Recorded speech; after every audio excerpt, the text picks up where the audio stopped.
Hey guys, in today's video, I'm going to show you how to update Intel UHD graphics card drivers. Let's begin. So first thing that you want to do is you need to go to the taskbar and you're going to click on the Windows icon, and then you are going to search up Device Manager. So over there. So if you go to the left side here, look for something which says Display Adapters. So I have one over here, and then we have this arrow pointing to the right. So you're going to click on one of the arrows, and there you go. It says Intel or UHD graphics. Then what you're going to do is you're going to right click on it, and then you're going to click on Update Driver.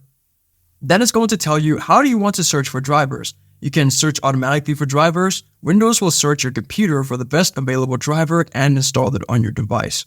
Now the second option would be to browse my computer for drivers, locate and install a driver manually. So if you've already downloaded the graphics card driver, then what you can do is you can just browse it manually on your computer, and if you know where it is, you can just install it from there. But if you don't know where it is, then you can just search automatically for the driver. Now the second option would be to go to Windows Update. So you're going to go to Settings. Now once you've clicked on Check for Updates, it's going to say something like Intel UHD graphics. And then you're going to go to the right side and you're going to click on Install.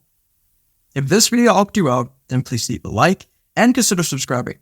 It's free and it helps the channel to make more videos like this. Thanks for watching and see you in the next one.